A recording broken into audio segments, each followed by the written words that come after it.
کیا قرآن مجید صرف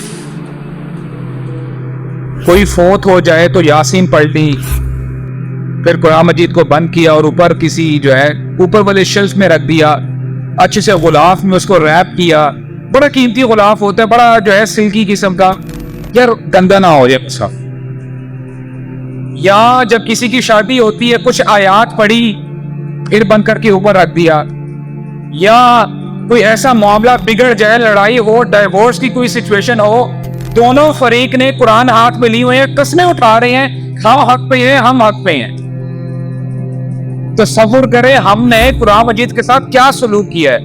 دو فریق ہیں، دونوں کے ہاتھ میں قرآن ہے، کہتے ہیں کہ ہم سچ کہہ رہے ہیں، اور دونوں کے ہاتھ قرآن کے اوپر ہیں۔ لا الہ الا اللہ، اتنا ہم نے لائٹ لے لی اللہ کی کتاب کو۔ کیا قرآن کا یہی مقصد تھا کہ ہم جب ہمیں ضرورت ہو ہم نے کتاب نکالی اللہ کی اور اپنا پرپس جو ہے پورا کیا، کام کیا، اور پھر دوبارہ شیلف پہ رکھ دیا؟ یا ہم صرف اس حدیث کو فالو کرتے ہیں جہاں پہ ہمارے نبی نے فرمایا من قرأ حرفا من کتاب اللہ فلہ الحسنہ، جو اللہ کی کتاب میں سے ایک حرف پڑھتا ہے اس کے لیے ایک نیکی ہے۔ والحسنۃ بعشر امثالها ولا اقول لكم الف لام میم حرف ولكن اقول الف حرف ولام حرف ومیم حرف۔ جو شخص اللہ کی کتاب میں سے ایک حرف پڑھتا ہے اس کو ایک نیکی ملے گی، اور ایک نیکی 10 نیکیوں کے برابر ہے۔ اور میں یہ نہیں کہتا ہوں کہ الف لام میم ایک حرف ہے، بلکہ الف ایک حرف ہے، لام بھی ایک حرف ہے، اور میم بھی۔ تو جو شخص الف لام میم پڑھتا ہے تو کتنی نیکیاں ہو گئی؟ 30 نیکیاں ہو گئی۔ اگر ہمارے مائنڈ میں یہ ہے کہ ہم قرآن مجید پڑھتے رہیں گے اور ہم اس طرح نیکیاں اکٹھی کریں گے، الحمدللہ نیکیاں ملیں گی، میں اس کو ڈینائی نہیں کرتا ہوں۔ کیا قرآن مجید کا صرف یہی مقصد تھا؟ یہ میں کوشچن مارک آپ کے سامنے رکھ رہا ہوں۔ This is the question I'm posing in front of you۔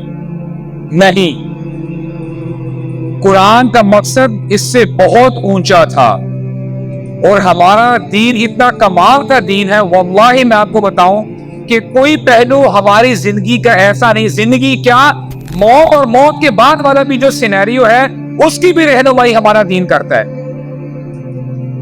کوئی پہلو نہیں ہے ہمارے زندگی کا مگر اس میں ہمارا دین رہنمائی کرتا ہے۔ ہمارے رب فرماتے ہیں کہ میں نے یہ قرآن مجید کیوں نازل کیا ہے، کتاب انزلناہ الیک مبارک لیدبروا آیاتہ ولیتذکر اولو الالباب۔ اے نبی، ہم نے یہ کتاب آپ کی طرف اس لیے نازل کی ہے، غور سے سنیے گا، غور سے سنیے گا۔ ہمارے رب فرماتے ہیں اے نبی میں نے یہ کتاب اس لیے نازل کی ہے تاکہ لوگ اس کتاب پر غور کریں، تدبر کریں اور نصیحت حاصل کریں۔ اور اس کو آپ ایسے سمجھے، مثال کے طور پہ ایک بزرگ ہے، وہ آپ کو کہتے ہیں کہ بیٹا پڑھا کرو، قرآن پڑھا کرو۔